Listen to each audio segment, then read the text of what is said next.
Hello, everyone. My name is Skylar Telford. I am a communication student at BYU, Idaho. And today I'm here with Andrea Hansen to understand how management influences a healthy work environment. To start us off, I wanted to take a brief minute and introduce Andrea. She is a communications professor here at BYU, Idaho, and has been teaching communications for 30 years. Andrea has become invaluable to her community as the director of a nonprofit program called Voice Advocacy. She has been doing consulting for the last 4 years, and in the past 2 years, she has been teaching managers and employees in employee relations and company culture. So to start off our conversation today, we wanted to share a short clip of Simon Sinek sharing the story of a barista named Noah. Let's take a look. I'll tell you a story. A few months ago,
So, Andrea, in your experience, what are the qualities of Noah's work environment that makes him such a poor employee at Caesar's Palace, and why do you think that? Well, I think we forget that work is done by people Mm. and human needs are always present. So we do better when we feel cared about. We do better when we feel seen. We build on success better than failure. So when successes and what went right get pointed out, that's going to be a huge asset. So it's not surprising to me. I recently read it was a Pew Research survey that I read. They pointed out several characteristics about why employees stay and stay happily at an organization, and a couple of those were that they feel like they have a place where they can add value, and they feel like they're part of a team that really cares about them, and they weren't just talking about peers on the same level, they were talking about the organizational structure. It feels like a set of relationships where people are valued. Those were 2 of the 3 top reasons why employees choose to stay and stay engaged with the company. So I think it sounds to me like Noah's experience at Caesar's Palace is going to be lacking in some of those areas that people need. Yeah, that's awesome. Now on the flip side, what are the qualities of Noah's work environment that makes him such a great employee at the Four Seasons? Well, there's 2 things that were mentioned that I think are really relevant and that come up in the reading. One is, and this is often written about leaders, but I think it's just true in general, as well, authentic leadership, so that you find a way to be authentic. So you might be mentored by a great leader, but you can't just imitate that great leader. So you take those principles and you find a way to make your own work and your own set of relationships reflective of you, but you also want to invite your direct reports or people, with whom you work, or, people who report to you, you want to invite that of them. So you have to get to know them, you have to get to hear about them, and you have to kind of identify strengths and give them chances to learn and grow so that they too can feel authentic in their work. So that was one of the things that was mentioned. There's also quite a bit of conversation around servant leaders now, and it sounds like that was alluded to where managers stop by during the day and they say, "Is there anything you need? Is there anything I can do for you?" That feeling of we're in this together and we have each other's back creates a really strong foundation of trust. And when I am trusted, I don't feel afraid of trying things and making mistakes. I know that my effort is going to be seen and it matters. I feel like I'm part of creating a cool outcome so I can give my all. Those were two of the things mentioned that I think are really central to what the research is showing makes for an effective manager-employee relationship. Yeah, I love what you said about the authenticity and how when you're in it together, that makes, the work go better and smoother because you want to help because you're in a team. I love that. Well, to further understand this idea, there's a quote from Harvard Business Review that asks,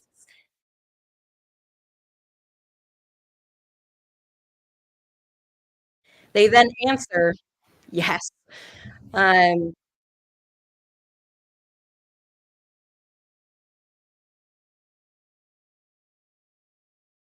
mentioned that you've worked as a consultant with large firms and businesses.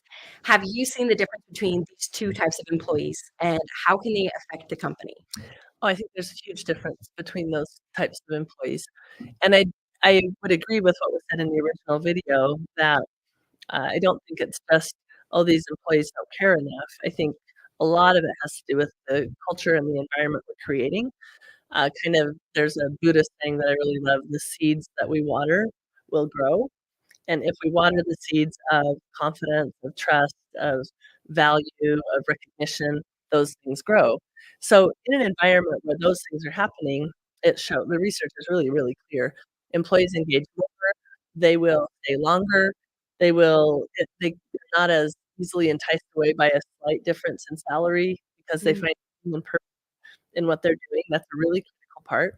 And so when their work aligns with their values and their relationships are, building them up, then you're gonna find people, they're not doing it for their job, they're doing it because they're taking pride in the company, they feel like the company's success is partially their success, they invest wholeheartedly in what they're doing, as opposed to employees who are, "I'm not gonna leave because I need the paycheck, but I also wouldn't mind leaving if an opportunity arose," or whatever. Right. "I'm gonna get my job done, so I'll get it done." You lose a lot of kind of the energy that creates meaningful conversations, you lose the innovative spirit, you lose the creativity, you lose the above and beyond moments that really make a big difference between kind of a company that's just moving along in an average way and a company that Right. Have you felt like, because I know I've had experiences, excuse me, where I've been in both places, job that I didn't feel valued in, but I needed the paycheck, and so I had to stay there, but I definitely didn't want to. And then another job where I felt like I was invaluable to the team, that they couldn't just replace me at the drop of a hat. And maybe they could because it's a company, Sure. but they made me feel that way. So in your experience, like, have you had the 2 different kinds, or, um, like, yeah. I have, and there's actually quite a bit of time when I'm interacting with employees, I can also talk about managing up, and this has a lot to do with the culture of the company. If I have created a culture where employees feel comfortable asking questions or they're not so afraid to fail because it's not a punitive environment and they recognize there's a lot of learning that can occur, from a mistake or whatever, and that gets reinforced, then they're more willing, to try and grow and solve these problems. And I think it just makes a huge difference. But I also think, and I encourage employees to do this when I'm interacting with them, in that kind of culture, you can kind of make the job your own. So, Mhm. like, have you let the manager know what your real strengths are? Have you let them know what you're most interested in? Like, when you can feel safe in that two-way communication, both parties win. Right. I love that. Thank you. So lastly, do you think management influences employee performance, and in what ways does it? I think management has a profound effect on employee performance. I think, again, It's interesting because a lot of managers aren't prepared. Like, the research shows there's not a lot of manager training. Like, up Mhm. to half of people that become managers aren't trained for that. And one of the key things that they then usually a person becomes a manager because they've been a really good individual contributor, and then their job changes all of a sudden, and their success is experienced through team members who are successful. And they aren't necessarily prepared for that, because what you do when you're a manager that really draws the most out of an employee is you're mentoring them, you're coaching them, you're checking in with them, you're very invested in their growth and development. Employees feel that and they rise to the occasion. A manager has a profound effect on employee experience and performance. I love it. So bringing back one of the attributes that you've talked about, employees feel cared for, they feel seen, they built on success, they're able to be their authentic self and have a meaning and purpose in their job, which will allow them to go above and beyond. What advice would you give to managers who would like to make their workplace a healthier environment? Well, I think that I often encounter discussions around how employees feel or whatever, like, we're not social workers or that's kumbaya, or but I think what managers would do well to understand, and really the leadership at the top of organizations, this is the bottom line equation. So ideally, people do that just because they care about people. But if that's not, we're not always taught that way. So we have a mindset that doesn't always account for that. If people would recognize the impact that has on the bottom line, like, it's very costly for an organization when an employee leaves, whether Mhm. by choice or forced out. Um, Keeping employees engaged, helping them be satisfied, helping them grow, there's a huge cost benefit to that too. So quit thinking of that as, well, we don't have time for that or that's outside our role. It's very central to your role. And then you're going to have people more engaged doing the work. So if you only think of the work and you don't think about the people doing it, you're missing half of the equation that's really, really significant. Right. Perfect. Thank you so much for your time and your willingness to share your experience and your knowledge with us, Andra. And thank you everyone for joining us. Have a great rest of your day.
Welcome back to the show, ladies and gentlemen. It's July 4th, 2024. It's July 5th, 2024 now. It's the day after Independence Day, and we have a great topic, the most American thing ever, copyright law. And specifically, we're going to be talking about the recent debacles that Adobe has had with its crisis management in how it's handled its terms of services. I know Corey Kerr, we have Corey Kerr here today with us. He's looked into this issue quite a bit, and so I think we're going to have a really good conversation. We have a quick video that we want to show, and so we will flip over to that.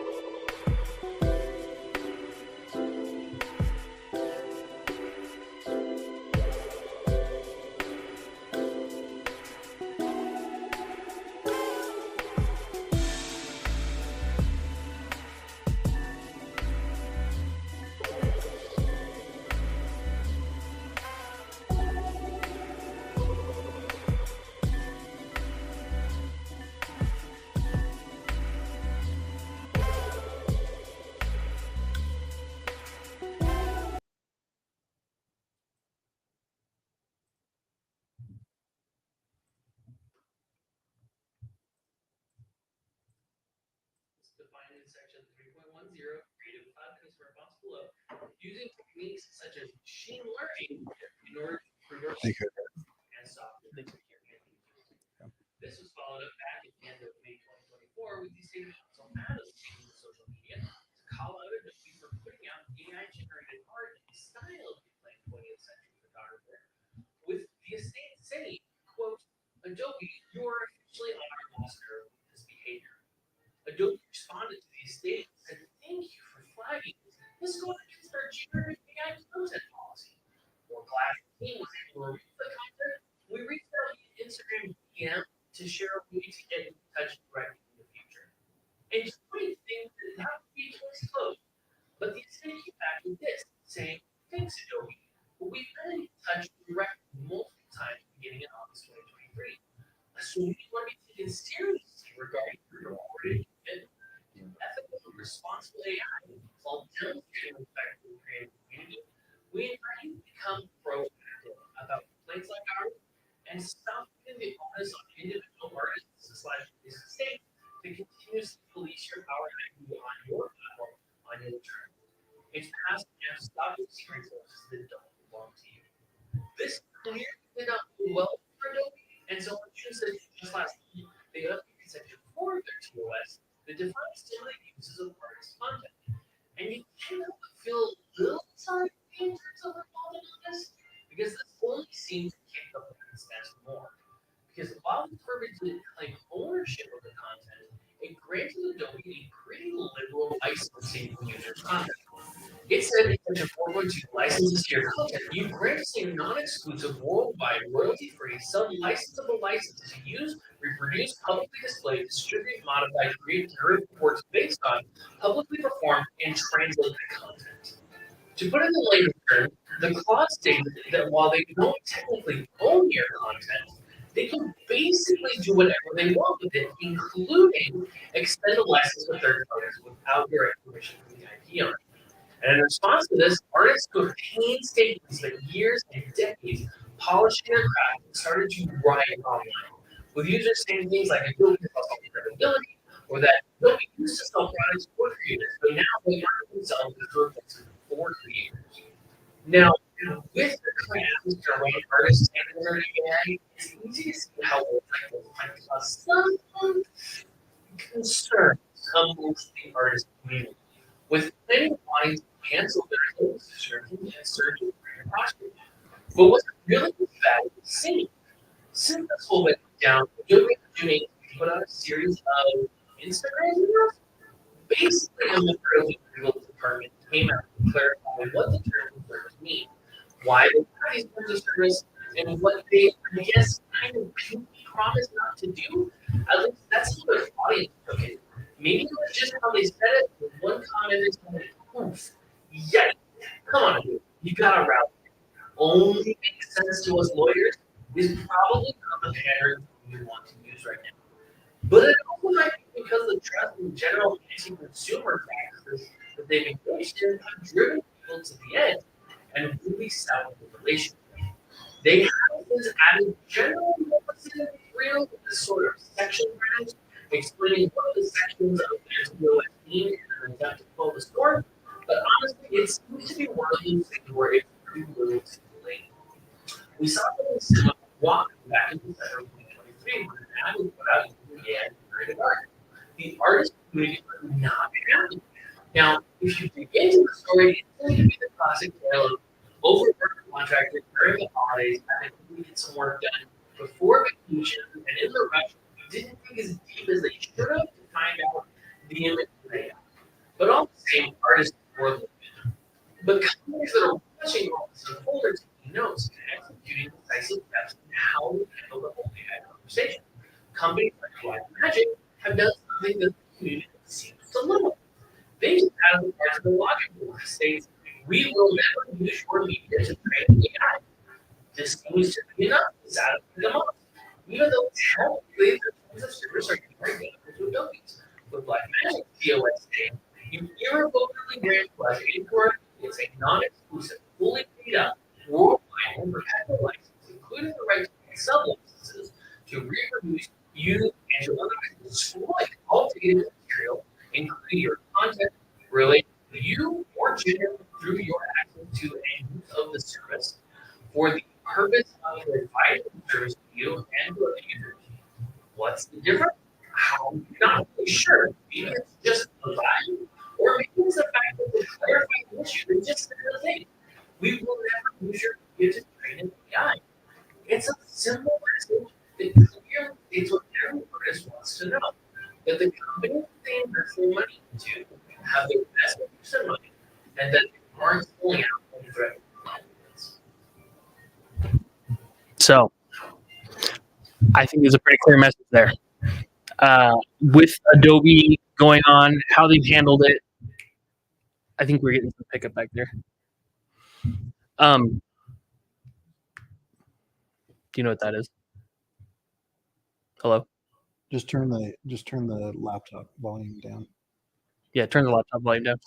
Anyway, so what do you think? How do you obviously have copious amounts of experience with Adobe. You're actually sponsored by Wacom as well. You calling me old, Sam? No, I'm just saying you're the professor, not me. Yeah. So, I mean, part of the issue is going to be copyright. Yeah. I think framing the entire issue as copyright isn't super helpful. But let's start with copyright. Sure. So, copyright was written before the internet existed, Of course, right? And I mean, initially it was embedded in the Constitution of the United States. It has been revised and rewritten several times, mostly driven by like Disney lobbyists and those that are kind of going with them. But the most recent iteration that's on the books, it has no understanding or knowledge of a digital age because it was written prior to that. And so there are a lot of things that companies have to do to be able to just function in the cloud, function on the internet. So, for example, if I put an image up on my website and I have a copyright to that image because I created it, technically speaking, when you view my website, you are making a derivative work of that image because it is being downloaded to your computer. Like, I don't know, a lot of people understand this, but I don't know if everybody understands. You're not viewing something else. You're downloading all of the information, the HTML, the CSS, all of the files that are linked there, all the images and all of that onto your computer, into your cache file.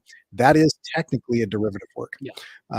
And so you look at something like the Adobe Cloud or other types of things, they are making a copy of what you're doing. Sure. Right. And so there's some legality to having to say, like, we need the ability to make a copy of what you're doing. Right. And then they're going to show it in different places. We've seen this happen on social media. And so in social media, you have this issue of like Facebook years ago, they're like, to be able to show pictures of your kids and your family and whatever, to different users that you have said you want to show this to, we need to put this language in our terms and conditions to be able to make derivative Sure. works, make copies of those types of things. But then they overreach and they're like, hey, since we have the legal right to do this because you said that we did, we're also going to use these images of your children and your wife in our advertising. Yeah. And everybody kind of freaked out because they're like, I'm not opting in to do that type of thing. And so traditionally in the last 20 years, tech companies have shown a consistent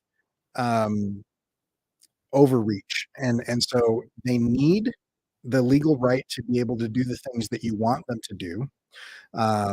But then giving them that opens the door Sure. to allowing, like if I want to let a contractor into my home to fix my refrigerator or do my plumbing or something, the expectation is that he's not going to come and sleep in my bed and eat my food in my fridge and do these types of things, but he does have access to do those things, right?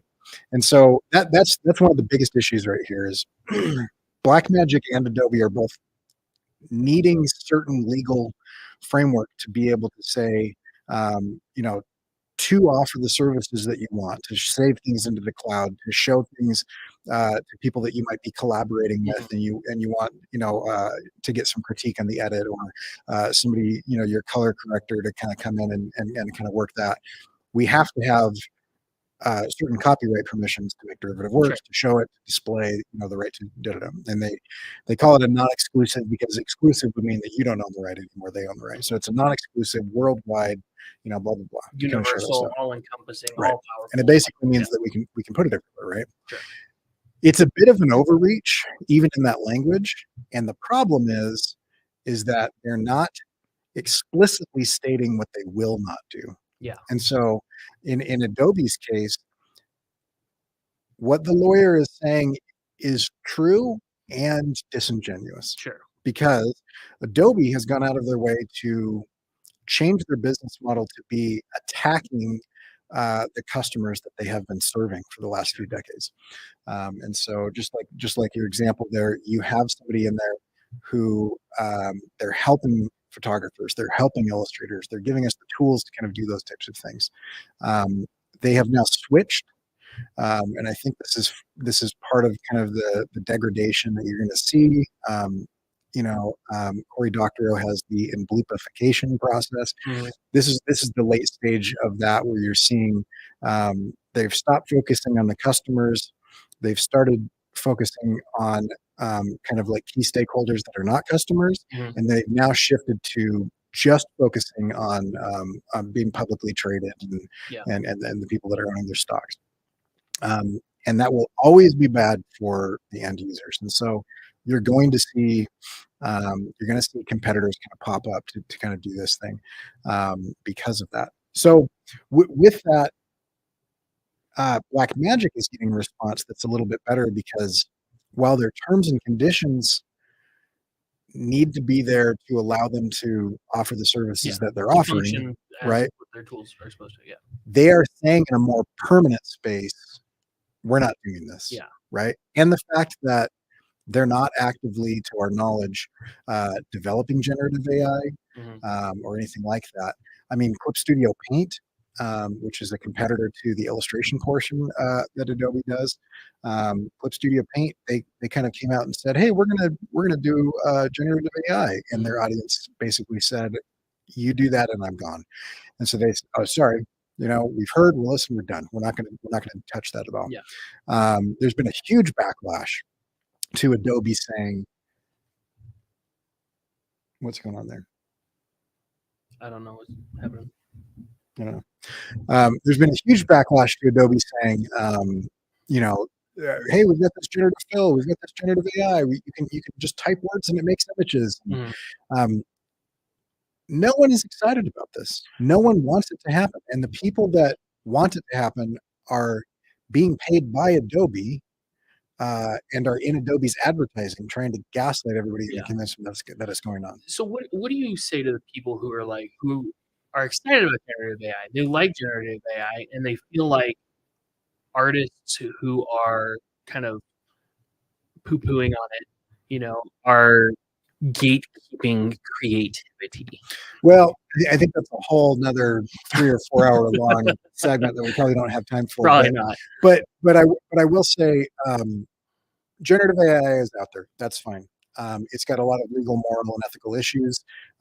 One of the problems that people have with Adobe is that they claim, that we're the only one out there that's got ethically sourced AI models. Yeah. Well, it's been proven to show that part of their data set was actually from Midjourney. Mhm. It's also been proven to show that initially the people that signed up, the creators, the human beings, the artists and the photographers and the illustrators that signed up to create all of the Adobe stock that they've made money off of, they were doing that as a business, Yeah. right? If I were to participate in that, I would need to sign over the rights to those images so that Adobe could sell them, they could reproduce them, those types of things, with the expectation of getting paid to do that. That's great, right? Similar terms and service and things, but with the expectation of commerce. Yeah. But in doing that, I also signed over the legal right for Adobe to use that however they wanted. So while Adobe has the legal right to do this, I don't feel that they have the ethical or moral right to do it. And so legally, yes, Adobe has a clean data set in their AI because they took all of the Adobe stock and they just fed it in and they made an AI, right? Mhm. They also included Midjourney and they didn't disclose that and almost lied about it by omission.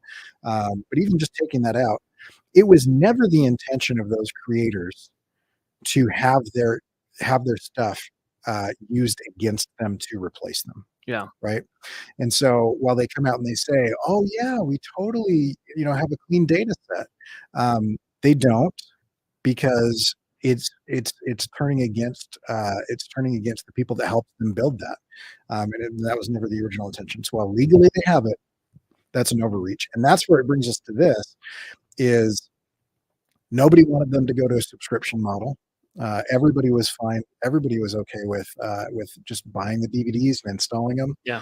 They went to a subscription model anyway because it was better for their shareholders, Yeah. not for their customers. Nobody wanted them to create Adobe generative AI and generative Firefly, and Firefly. They used to call it Adobe Sensei. At one point in time at Adobe Max, they released what we now have is deep fake audio. Mhm. And in their sneaks, and they said, "Oh, look at this! If we have 20 minutes of anybody's voice, we can make them say anything." And the host was like, "Can you tell?" And they're This like, is "No, now an Orwellian it's nightmare. it's completely indistinguishable from anything like that." And then because of the reaction of the audience at the time, Mhm. they backed that off, and we haven't heard anything about that for several years. Sure. And so, Well, now you have tons of other AIs that do the exact same Right. thing, but because they don't have the spotlight like Adobe has, Adobe being this massive mega corporation, right? You don't see nearly. It's kind of looked on as by people who are like seeking out that kind of stuff. Like when I do streaming, a lot of people use a service called Tangia, which they have a script that you can read. You read it, and it will auto generate your voice, and you can do fun things with that. Or they have other things like, oh, you can have Marge Simpson be your Sure. voice or whatever, right? And so I feel like you really have kind of these two camps of people, where you have the people who are very concerned about it, right? But they only see the big corporations, right? Not to say that they're not against the little corporations doing it, like Tangia and stuff like that. But it's kind of like if you go out looking for it, you'll find it no matter where you go. So I don't know. The people who go out looking for it are generally more excited about it.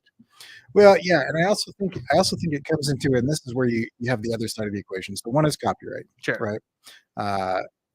The intention that I'm giving Adobe license to make derivative works and share that stuff is solely for me to retain all of the copyright and all the licensing, but be able to use the cloud and some collaboration. The other thing is the business model should focus on what is best for the relationship between the company and their clients, Yeah. their consumers, their customers. We have a situation nowadays where there is so much venture capital, there is so much that is kind of mixed in with, politics and also, like stakeholders that are outside of that relationship. That Lots we of have, fingers in the pie. yeah. And if you stop focusing on the relationship between keeping your customers happy and making sure that it's profitable and makes sense for the company, that balance, those externalities start to negatively impact both of those things. Yeah. And so Adobe, when we're talking about the Creative Cloud, specifically is made to help creatives do their job. Yeah. It is not made to replace creators' jobs. Correct. Right. And so they are seeking right now to do something that doesn't make any sense. Mhm. Right. And if they lose their customer base, they're still going to be okay. They're a giant company. Right. Yeah. They have this whole other arm that nobody really thinks about on the analytics side, which is a B2B platform, and those types of things. But they are making a play which is popular with shareholders, but it doesn't long term have any benefit for the consumer or for them. Sure. And so that's one of the things is right. I think there's going to be AI out there. I think it's a bubble and it's going to burst, and most of the stuff is going to go away because it's not profitable to run the data centers and the cost of water and electricity to be able to kind of deliver the results. Yeah, the infrastructure is not there. Right. People like Microsoft have tried it. Apple's tried it. Adobe and the big players, and we know that Meta is in there as well. They're all trying to make it happen. Some of them are going to have a business model that is going to be able to sustain that type of thing. But it's unless we come up with some sort of cold fusion, it is not currently possible to be profitable unless people are paying a lot of money. Sure. And what Adobe should be focusing on is make good products and make the products better, right? Make tools for artists, make tools for photographers, make tools for designers. Yeah. Don't make designers. Yeah. Don't make photographers. Don't make artists. You don't want to create a robot that is doing those things for us. You want to give us the tools to be able to do those things. Yeah. Yeah. Well, and it's interesting because a lot of people now are looking at abandoning Adobe. A lot of people are looking at other options. Affinity Studio is probably, in my opinion, the best alternative. But Adobe is currently in a lawsuit with the FTC because of how difficult it is to cancel. I remember I was paying for Adobe one time because I had a student discount. And I was like, hey, I can't really afford this right now, so I'm going to cancel. It's like, guess what? You have to pay for the entire year that we just renewed you for in order to cancel your subscription. And I was like, I have to pay how much money? It was like $180 to cancel this subscription that I only was able to get because at the certain price because I signed up and agreed for, I guess, a year. I was like a freshman in college. I read nothing. And so with that, their current lawsuit with the FTC, I mean, anti-consumer practices, it's just kind of all of this is happening at once. Yeah, those two stories came out within a week of each other. They're related and unrelated. They're related in the fact that it's Adobe and we're talking about subscriptions and things, but it's not a cause and effect. Sure. But it sure seemed interesting. It was very unfortunate for Adobe because here's an argument that a lot of people made that I think is very valid. Is they changed their terms of service, right? They changed their terms and conditions, and then people were like, "I'm not okay with that change," and they tried to cancel. And Adobe wouldn't let them cancel or tried to charge them a cancellation fee. Well, the argument was, when I signed up, you didn't have that. You didn't have that in your contract. Yeah. And so we have this idea. Of twiddling, where you can make these little micro adjustments to things, and it can be instantaneous or whatever. But people are in this kind of software as a service. Yeah. Whereas before, right, I would buy a package, a physical package that had physical media in it, and the terms and conditions were baked into that. Yeah. And if they wanted to change the terms and conditions, they had the opportunity to do that at the next time that they printed the new version of that onto another DVD and set. If you didn't like it, you didn't buy it. Didn't buy it, right? Yeah. But in this case, they're trying to claim, well, we can change the legality of the situation at any point in time. And no, you said at the time that you signed up that you're in for a year. Yeah. You know, it's like, well, which one of those is true? Either at the point that we sign up, that's what we're being held to, or things can change at any point in Sure. time. So if Adobe goes and they change something so that I find it immoral, unethical, illegal, or just distasteful, Yeah. then they shouldn't be able to just say, well, we can change things whenever we want, but you can't. Yeah. Well, it's interesting as I was looking into the story a bit. I came across a ton of Reddit posts about, hey, Adobe wants me to agree to these terms of services, but I don't want to agree to them. How can I get this pop-up to go away? They're like, oh, well, if you restart your computer and don't turn on your Wi-Fi and then open up the program, you won't get the pop-up, and so then you don't have to agree to it. And the fact that people were like, oh, that sounds great, I'll just do that. The fact that people were willing to go through Sure. all of that just to avoid agreeing to terms of services that they did not agree with. And I feel like creatives in general are a little bit more, and take this with a grain of salt, a little more anti-establishment. You know, they tend to kick against the status quo. I have a 5-year-old daughter who's massively creative, does not do well with authority. Maybe she's because she's 5, maybe it's because she's the creative, I don't know. But I feel like whenever, I mean, I've never seen a group of people more passionate about reading terms of services. Yeah. Well, I mean, we have a society that's basically built to produce accountants and factory workers. Sure. Anybody who decides to do something very not accountant and not factory worker, Yeah. like being an illustrator, or photographer, an animator, or something, is going to naturally also tends to be a Yeah. bit of a rebel. But with that, it takes decades and tens of thousands of hours to hone these skills. Sure. There's a lot of physical sacrifices that are being made. Most people's backs and necks are just in constant pain. People You know, walking after around doing- lawns like do this. like this, you know, Yeah. and the sacrifice of time, that type of thing. And so to have that taken away, if I were to do that in any other situation, I think people would be just as interested in the terms and conditions. And so if I was outside and I carefully curated a beautiful Zen garden, and everything was balanced, and every leaf and twig and everything was clipped daily, and I went in there, and then a bunch of people just came and said, "This is mine now." I'd be like, "This has taken me 10 years to get this to this point. You can't just come here into my backyard and just take it. Yeah. You know, you can't just play on it and burn it and, you know, do whatever now with it, because I own it. I have put in a significant amount of effort Mhm. to get it to be this good. The reason that you can enjoy it is because of the sacrifices that I've made. Yeah. I think it's a very similar thing.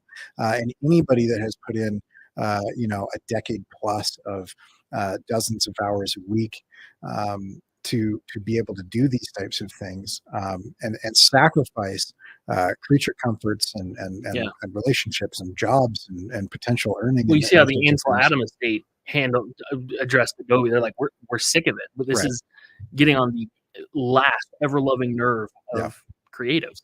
Yeah, and then, you know, Adobe tried to do the thing, where they're like, "Hey," you know, they tried to make it seem like, "Hey, you know, let's give you just private line." What they were Yeah. really doing is, "Can we not have this conversation publicly because it's embarrassing?" Hey, we sent you an Instagram DM. And they were like, "Yeah, we've tried that. We put you on public blast because you've ignored us." Exactly. You know, and so anyway, yeah, I mean, the biggest issue with all of this is you have going on. One is Adobe has changed its business model to be anti-consumer. Mhm. It's anti-creative, and they're going after the customer base that has helped build them. Two is there's an environment right now where they have been allowed to become what they've become. Yeah. Right. They bought Macromedia. Mhm. A lot of people forgot that happened, but I mean, they had a decent competitor in Macromedia. They bought it, they killed everything. They absorbed Flash and turned it into Animate CC.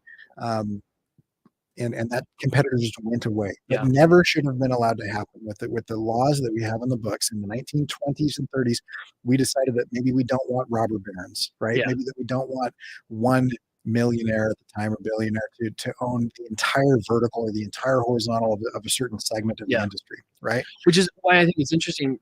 Canva purchased Serif Affinity, Right. the Affinity Studio, and I wonder why, like, because I always looked at Affinity as the main competitor against Adobe, right? If I'm not It depends on the discipline because you also Sure. have Procreate and Clip Studio. Sure, but it I mean, depends in on that. Premiere Pro, right, I'm using DaVinci Resolve, but, like, Sure. looking at it from a strictly, image standpoint, right?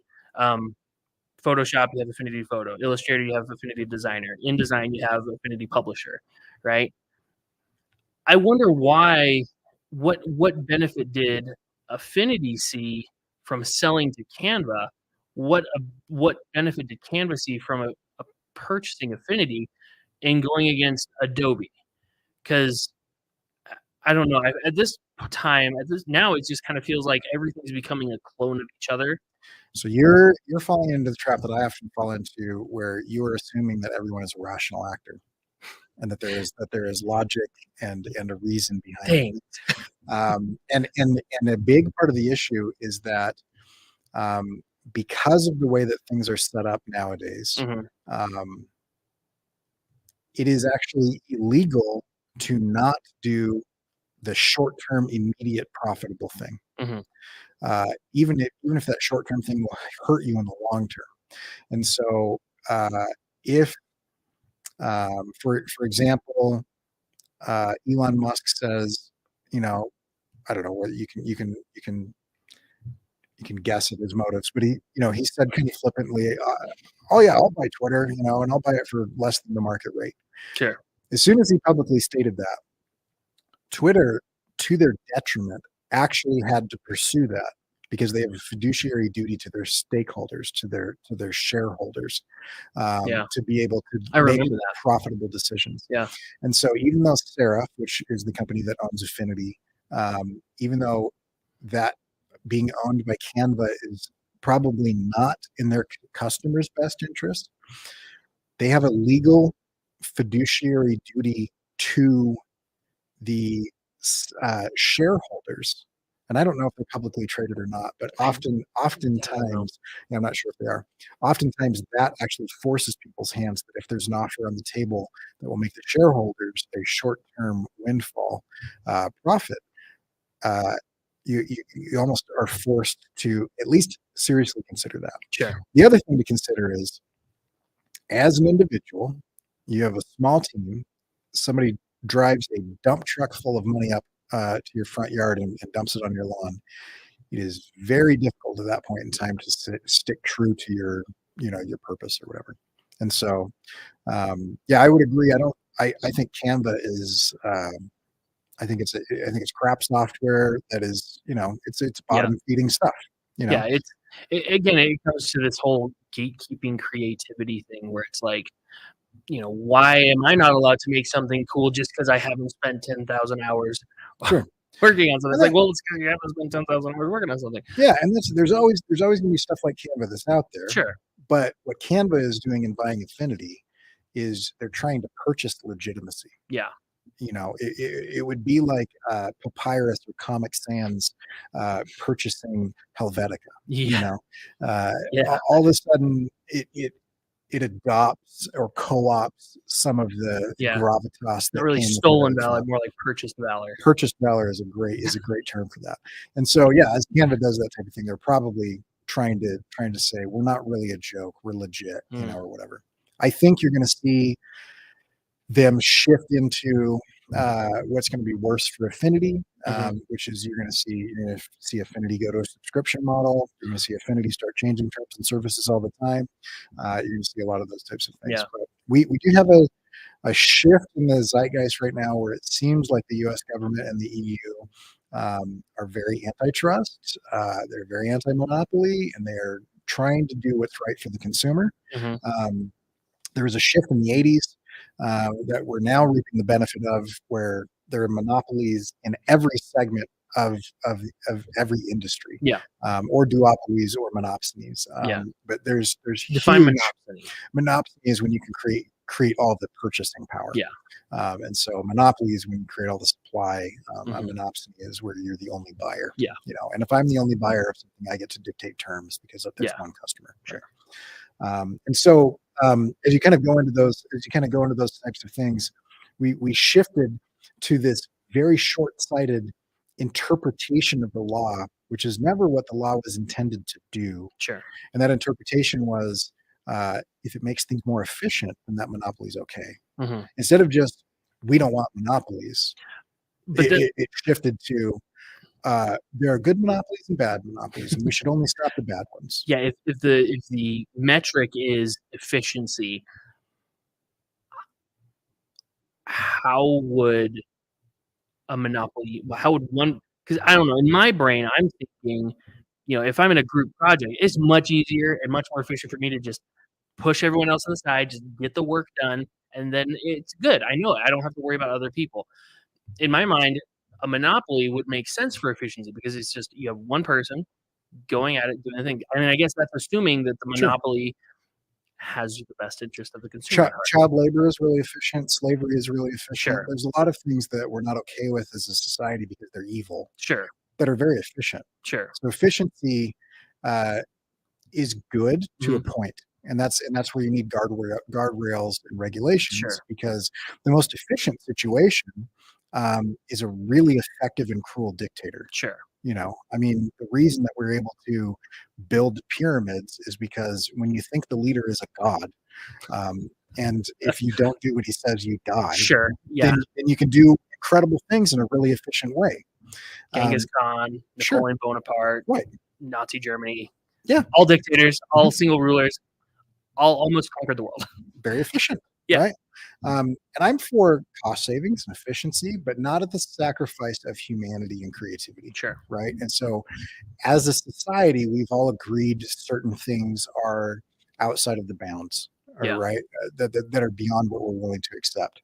And I think one of the problems that we have with big tech right now is that they are pushing the limits of what we're willing to accept by obscuring it. And so a lot of the things that are happening are being automated, but are actually just shifting into the poor people of the world being sacrificed, so that it seems like automation. Like Amazon recently had, Yeah. they're just don't even check out Walk in, stores. grab stuff, walk out. Right.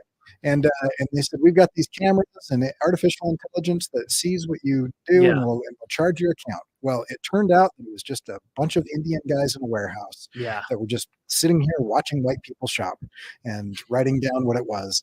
And that's called ghost labor. Yeah. And it's the same thing with content moderation. Mhm.